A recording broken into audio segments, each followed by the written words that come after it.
తెలంగాణ నిర్మాణం కోసం గడిచిన 5 ఏళ్లలో ముస్లిం మైనారిటీల సంక్షేమానికి జగన్మోహన్ రెడ్డి పూర్తిగా వెన్నుపోటు పొడిచారని మాజీ మంత్రి కాల్వ శ్రీనివాసులు పేర్కొన్నారు.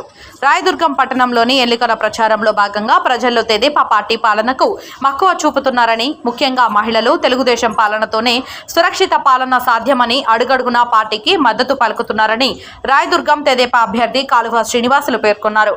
రాయదుర్గం పట్టణంలోని 24వ వార్డులో విస్తృత ప్రచారం చేపట్టారు.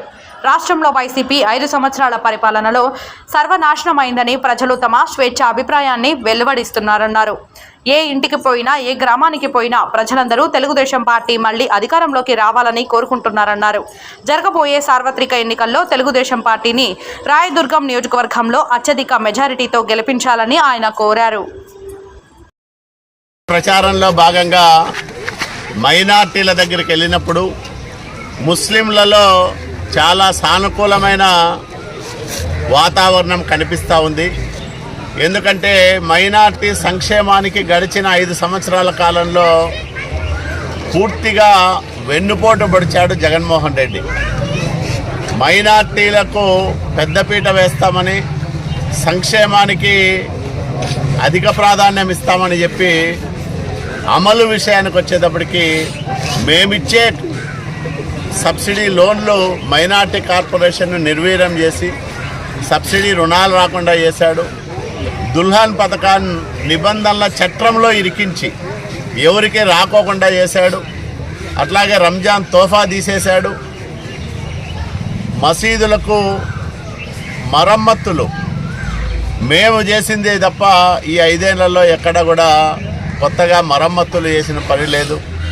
ఈద్గా మైదానాలకు కాంపౌండ్ వాళ్ళు కట్టించింది లేదు. ఇట్లా అనేక సంక్షేమ కార్యక్రమాలు, అభివృద్ధి కార్యక్రమాలు చేయాల్సిన ప్రభుత్వం మైనార్టీలకు పచ్చి మోసం చేసింది. కాబట్టే ఆ బాధ, ఆవేదన ఎక్కువగా ఉంది. అందులోనూ మైనార్టీల్లో ఎక్కువ మంది దిగువ మధ్య తరగతి కుటుంబాలకు సంబంధించిన వాళ్ళు, వాళ్ళ రెక్కల కష్టంతో రోజు జీవనం గడుపుకునే వాళ్ళు. అట్లాంటి వాళ్ళ బతుకు 5 సంవత్సరాల కాలంలో పెరిగిన నిత్యావసర సరుకుల ధరల కారణంగా భారంగా మారిపోయింది. వచ్చే ఆదాయానికి పెట్టే ఖర్చుకు సంబంధం లేకుండా పోతూ ఉంది.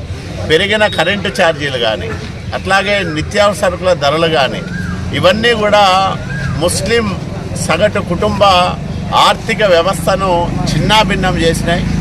కాబట్టి మళ్ళా చంద్రబాబు నాయుడు గారు వస్తేనే మైనార్టీలకు మేలు జరుగుతుంది, మైనార్టీలకు రక్షణ ఉంటుంది. ముఖ్యంగా జగన్మోహన్ రెడ్డి పాలనలో మైనార్టీలపైన అనేక దాడులు, అబ్దుల్ సలాం లాంటి వాళ్ళు నంద్యాలలో కుటుంబంతో సహా ఆత్మహత్య చేసుకున్న అత్యంత విషాదకర సంఘటన బహుశా ఏ ప్రభుత్వంలోనూ జరిగి ఉండదు. దీనికంతా కూడా జగన్మోహన్ రెడ్డి పూర్తిగా బాధ్యత వహించాలా. మైనార్టీలపైన పెరిగిన దాడులు కానీ, మైనార్టీలకు రక్షణ లేకుండా పోవడం కానీ, ఇవన్నీ కూడా మైనార్టీల్లో తీవ్రమైన ఆందోళన ఉంది, బాధ ఉంది, ఆవేదన ఉంది. అవన్నీ కలగలిసి చంద్రబాబు నాయుడు గారి నాయకత్వాన్ని గట్టిగా సమర్థించాలనే నిర్ణయానికి వచ్చేలాగా చేశాయి. కాబట్టి మేము ఒకటే హామీ ఇస్తూ ఉన్నాం. ముస్లింలో కొంతమందికి ఏవైతే రిజర్వేషన్లు ఉన్నాయో వాటిని మేము కాపాడుతాం. ఆ రిజర్వేషన్లు ఎక్కడా పోవు, ఎవరు తీసేయలేరు. తీసేయలేని రిజర్వేషన్లు ఈబీసీ రిజర్వేషన్లు అది. కాబట్టి ఖచ్చితంగా రిజర్వేషన్ల విషయంలో తెలుగుదేశం పార్టీ తరఫున, చంద్రబాబు నాయుడు గారి తరఫున నేను మాట ఇస్తా ఉన్నా. ఎక్కడా కూడా రిజర్వేషన్లకు కించిత్తు అపకారము జరగదు. జరిగితే తెలుగుదేశం పార్టీ ఊరికనే ఉండదు. వచ్చే ప్రభుత్వం తెలుగుదేశం పార్టీ ప్రభుత్వం, ఎన్డీఏ ప్రభుత్వం ఖచ్చితంగా మేము ముస్లిం రిజర్వేషన్లను కాపాడడంతో పాటు మైనార్టీ హక్కులను పరిరక్షించడానికి, మేము ముస్లింల సంక్షేమానికి పెద్దపీట వేయడానికి నిరంతరము పనిచేస్తామని మేము మాట ఇస్తూ ఉన్నాం. ఖచ్చితంగా ముస్లింల మద్దతు మాకే ఉందని మేము బలంగా విశ్వసిస్తూ ఉన్నాం.